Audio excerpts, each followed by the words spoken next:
Азыркы темабыздын 3-чү бөлүгүнө өтөбүз. Темабыз дагы эскерте кетейин, Кыргызстандагы демократиянын орду, акыбалы жана келечеги деп. Бул 3-чү бөлүк ошол келечегине арналат. Кыргызстандын демократияга болгон умтулуусунда, демократиялуу башкаруу, мамлекет куруудагы максатыбызда келечек кандай көрүнөт? Келечекке кандай жете алабыз деп. Албетте биздин келечекти айта билүү же алдын ала айтуу бул көрөгөчтөрдүн же көз ачыктардын ишидир. Саясаттанууда андай категория жок. Илимде алдын ала айтуу, саясий билимде өзгөчө алдын ала айтуу өтө кыйын. Бирок ошентсе да буга чейин болуп келген проблемалардын, кыйынчылыктардын, ар кандай көрүнүштөрдүн, мыйзам ченемдүүлүктөрдүн негизинде эмне мүмкүн, кандай жолдогу өнүгүү мүмкүн экенин сөз кылса болот. Буга чейин биз айта кеттик, демократиянын акыбалын, буга чейинки болуп келген акыбалын сүйлөгөндө биз 3 деңгээлди белгилеп, ошо 3 деңгээлде ар кандай проблемаларыбыз бар деп айттык. Бул деген месо деңгээлдеги биздин залакалуу, теңдикке болгон берилген маданиятыбыз, месо деңгээлде формалдуу институттарыбыздын чабалдыгы жана ошонун көлөкөсүндө бейформал институттардын өтө көп күчкө ээ болгондугу жана 3-чү макро деңгээлде бул негизи эле биздин коомубуздун бөлүнүп жарылууга ыктаган бир принциби же ошондой көрүнүштөрдүн көп болуп тургандыгында. Эми келечекти ойлогондо албетте бизге жагымдуу же максатка ылайык болгон ой албетте ошол кандайдыр бир туруктуу деңгээлде элдин калың бүткүл катмарын канааттандырган, ар бир жаранга добуш бере билген, ар бир жарандын кызыкчылыгын, жарандар топтордун кызыкчылыгын камсыздай билген мамлекеттик түзүмдү куруу. Ошонун керектүү болгон принциби албетте бул демократиялуу принцип. Ошол мүмкүнбү?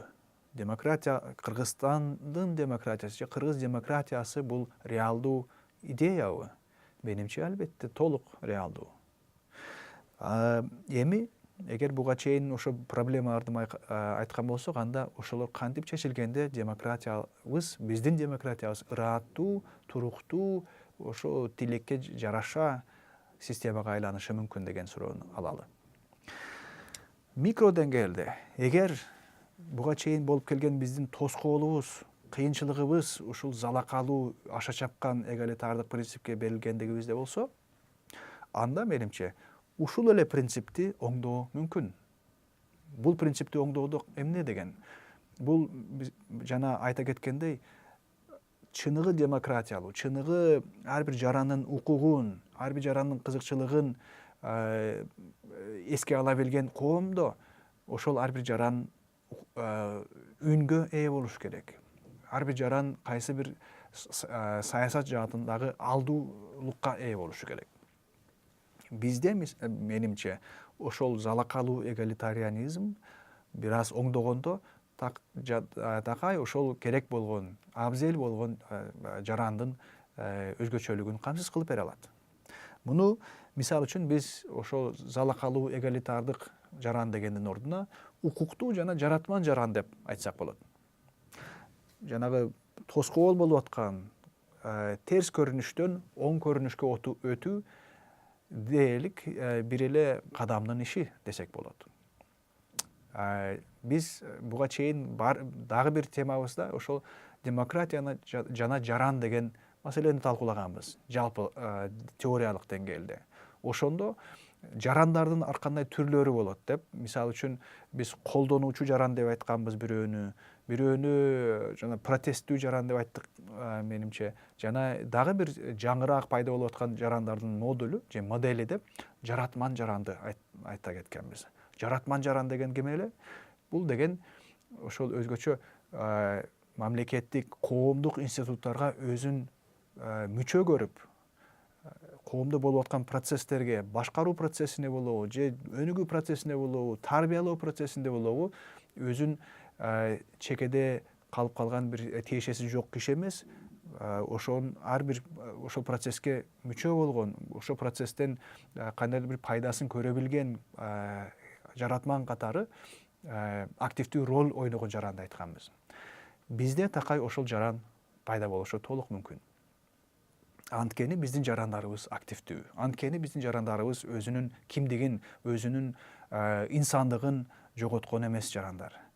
Анткени биздин жарандарыбыз ошол жеке киши катары, жеке кызыкчылыгы бар, жеке түшүнүгү бар, көз карашы бар агент катары бар, жок эмес. Кээ бир коомдордо ошол да жок. Кээ бир коомдордо жеке киши жок нерседей, жалаң гана коомдун гана алкагында гана кандайдыр бир үнгө ээ болгон көрүнүштөр бар. Андай коомдорду демократиялаштыруу өтө кыйын. Биздин коомду демократиялаштыруу оңой. Бул ошол бир жанагы терс демократияга алгылыксыз болгон, туруксуз болгон маданиятыбызды бир аз модулун оңдой койчу болсок, жана залакалуу жүрүш-турушубузду пайдалуу жаратман жүрүш-турушка айланта билсек, ошол эле жаран бизге демократияны колдогон жаран болуп келе чыгат. Экинчи жагы, биз макро деңгээлде сүйлөгөнбүз. Бул фрагментация же коомдун ичинде болуп аткан ар кандай бөлүнүп жарылуучулук кубулуштарын чоң тоскоол катары белгилеп кетебиз. Бул кандай жагына өзгөрүшү мүмкүн? Бул кайра эле демократияга өтө керек болгон, демократия ансыз мүмкүн эмес болгон бир принцип, плюрализм принцибине алып келиши мүмкүн. Башкача айтканда, ошол эле биздин көптүрдүүлүгүбүз ар кандай критерийлер боюнча, ар кандай маселелер боюнча бөлүнүп жарылганыбыз, жана партиялар болобу, жергиликтүү бир кызыкчылыктар болобу, регионализм болобу, же улуттар арасындагы ар кандай тилде сүйлөгөн коомдорчулуктар арасындагы бөлүнүүлөр болобу, ошолордун баарысын мүнөзүн өзгөртүп, саясий баасын өзгөртүп, саясий маанисин өзгөрткөндө, булар жөн гана терс маанидеги залакалуу бир фрагментация эмес, плюралисттик коомго алып келери шексиз. Башкача айтканда, демократия болушу үчүн, демократия орун алышы үчүн кайсы гана мамлекет болбосун, ошол мамлекеттин арасында көз караштардын, пикирлердин көптүгү керек. Эгер 100% элдин баарысы бир эле принципти карманчу болсо, же эч жака карабай бир эле нерсени туура көрсө, анда ал коом тилекке каршы тоталитардык же башка деспотияга жол берип калат. Анткени биринчиден ар бир жаран, миллион жаран же 5 миллион жаран бир эле нерсени туура көрүшү дээрлик мүмкүн эмес деги эле. Бирок баарына макул боло бергенде, бул деген ошол көпчүлүктүн же бийликтин толук бойдон ар бир жарандын үстүнөн үстөмдүгүн орното алгандыгынан кабар берип калмак. А бизде болсо андай нерсе жок. Биздин коомдо плюрализм деген бар. Биздин коомдо ошол ар кандай бөлүмдөргө, ар кандай топторго бөлүнгөндүгүбүз көбүн эсе бизде ушул мыйзамдуулукту, алгылыктуу бир коом арасындагы бирге иштешүүнү камсыз кыла албай келаткса, демократиялык мыйзамдуу өлкөнү курууда тоскоол болуп келатса, кайсы бир башка мааниде болсо, дагы бир мааниде болсо, дагы бир немеде колдонууда бул тескерисинче ошол демократиялуу пикир алышууну, демократиялык көп түрлүү пикирлердин салмактап таразага салуудагы рационалдуу орток пикирге келүүгө шарт болуп бериши мүмкүн. Бул макро деңгээл дедик. Анан үчүнчү акыркысы бул месо деңгээл, институттар жөнүндө.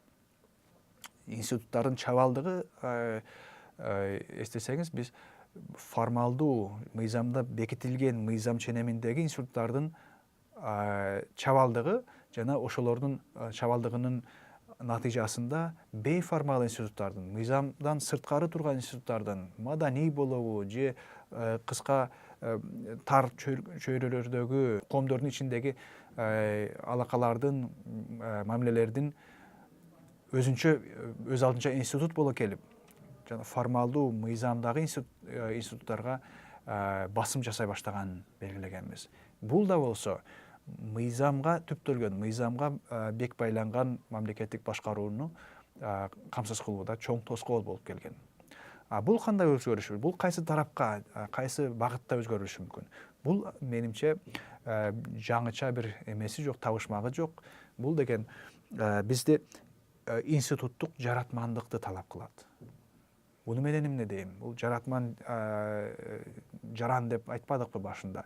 Институттарга келгенде биздеги формалдуу мыйзам ченеминдеги бирок өтө алсыз болгон институттар менен алдуу, күчтүү, туруктуу, жылдар бою кээ бирлери кылымдар бою келаткан институттардын айкалуусуна жетишибиз керек.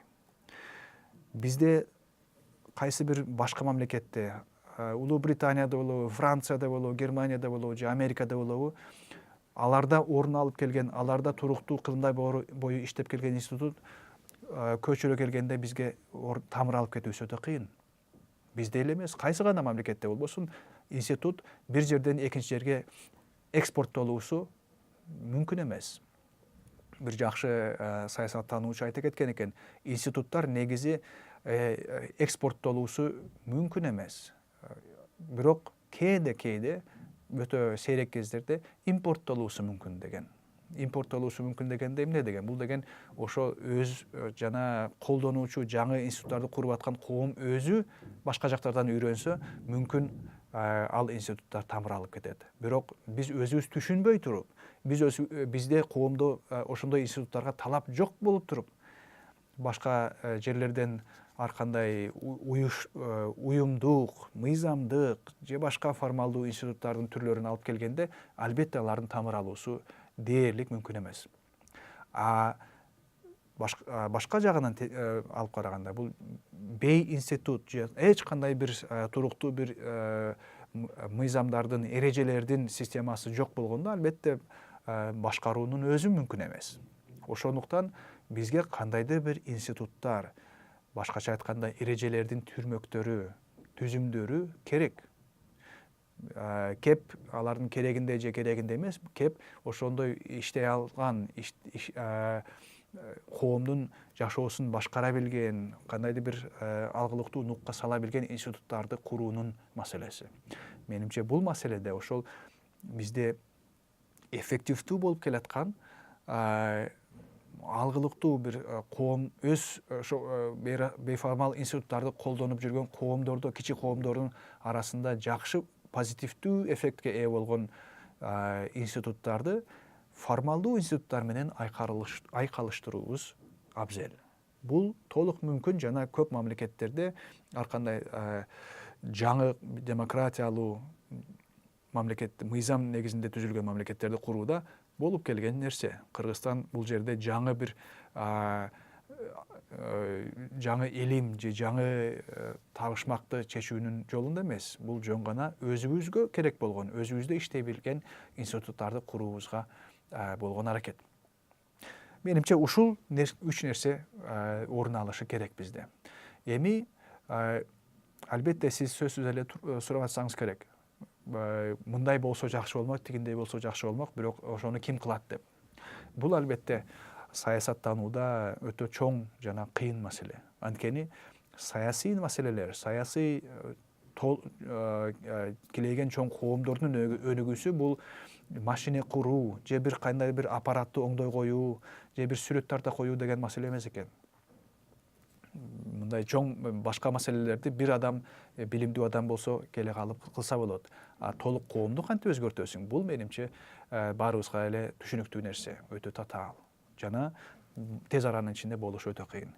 Мен айтар элем, ушул үч кубулуштун, үч өзгөрүүнүн орун алышына эки нерсе чоң маани берет. Эки, башкача айтканда нерсе эмес, эки акторлор керек, эки агенттер керек. Бул биринчи жаран өзү, экинчиси элита. Жарандар жөнүндө айта кетчү болсок, албетте жана жалакалуу теңдикке ыктаган жаран жаратман жаран болуп калышы үчүн эмне керек? Албетте менимче бул билим алуу. Жарандыкты үйрөнүүбүз керек. Киши төрөлгөндө эле жаран болуп төрөлбөйт. Жана керектүү ошо максаттуу бир сабак алмайын, максаттуу үлгүлөрдү түшүнүп билмейин, жаран болуп калбайт. Эгер төрөлгөндөн 50 жашка чейин же картайганга чейин бир нерсеге аралашпаса, же бир суроого жооп бере албаса, же бир кандайдыр бир талаптарга, коомдук талаптарга кабылбаса, же бир жакшы мисал, жакшы алгылыктуу эффективдүү мамлекетти башкаруунун күнүн көрбөсө, анда ал жаран болуп калуусу албетте мүмкүн эмес. Ошондуктан биздин мамлекетте жаранды тарбиялоо, жаранды пайда кылуу, жарандык билим берүү, жарандыкты үйрөнүү деген маселе бул өтө чоң жана азыркыга чейин тилекке каршы түшүнүлбөгөн, көңүл бурулбаган маселелерден болуп келет. Түшүнүп турсаңыздар керек, эгер ушундай жаратман жаран болуу же туура көз карашты карманган жаран болбосо, демократия мүмкүн эмес. Деги эле демократия гана эмес, негизи эле адилеттүүлүктү камсыз кыла билген, мыйзамдуулукту камсыз кыла билген мамлекет куруу мүмкүн эмес. Эгер ушундай коомдун кызыкчылыгын, жалпы кызыкчылыкты түшүнө билбеген жаран болсо, жанагындай залакалуу теңдикти гана түшүнө билген жаран болсо, анда ошол эле коррупциябыз да эч жакка кетпейт. Коррупциянын да түп тамырында ошол жарандын сапаты турат. Бул бир. Экинчи жагы, мен жарандын сапаты бир нерсе, экинчи жагы бул элита. Тилекке каршы азыр Кыргызстанда ким элита десе, баарыбыз билебиз, бул соодагерлердин элитасы. Же кайсы бир жолдор менен, түшүнүксүз жолдор менен бийликке келе калган жаңы башкаруучулардын элитасы. Бизде албетте мен жалпылап айтып атпайм, ар кандай жеке кишилердин ар кандай сапаты бар, бирок жалпылап алганда биздин элитада демократиялык башкарууга, мыйзам ченеминде, мыйзам чегинде башкарууга болгон умтулуу дээрлик жок же өтө аз. Сөз жүзүндө албетте биздин башкаруучулар, депутат болобу, ар кандай башка лидерлерибиз болобу, демократияга албетте сөзсүз оң сөзүн айта келет. Бирок бир аз чукуй келгенде көпчүлүгүнүн демократия жөнүндө түшүнүгү да аз, ага берилгендиги да дээрлик жокко эс экен. Мындай жакшы турумдуу демократияны түшүнө билген жана ошого көздөп башка элди баштай билген элита жок болсо, кайра эле 6 миллион жаран өз алдынча демократияны куруусу өтө кыйын. Кайсы гана коом болбосун, элита дегенде биз ошол интеллектуалдык, идеялык жана институттук башкаруу маселелерин баштай билген, лидерликке татыган элита жөнүндө айтабыз. Бул азыраак топ болушу керек. Ошол азыраак топ элге максаттуу жана ынандыра билген ойлорду айтып, ошолорду бир багытта алып кете алчу топ болушу керек. Албетте бул элита деген бир гана топ эмес. Элитанын ичинде өзүнчө ар кандай плюрализм сөзсүз керек. Бирок плюрализмдин арасында ошол сапат деген маселе эң чоң мааниге ээ. Биз сапатсыз элитада албетте сапаттуу мамлекет куруу мүмкүн эмес нерсе. Ошондон эми демократиянын келечегин сөз кылып сүйлөгөндө биз ушуларды сөзгө алыбыз өтө, колго алыбыз өтө маанилүү. Албетте мен сиздерге азыр бир биздин коомубузду кантип оңдоонун жолун айткан жокмун. Кандай болгондо жакшы коом болот экенибизди айттым. Бирок кантип ага жетүү керек дегенин үстүртөн гана айта билишибиз мүмкүн. Бул деген саясий башкаруунун, башкаруучу топтордун керек болсо ошо парламент менен депутаттардын алдына коюлган чоң вазипа. Бул саясаттануучулар, бизге окшогон жарандар же билген кишилер албетте көмөкчү гана болуп, мүмкүн болушунча жардамыбызды берүүбүз керек. Жакшы туруңуз.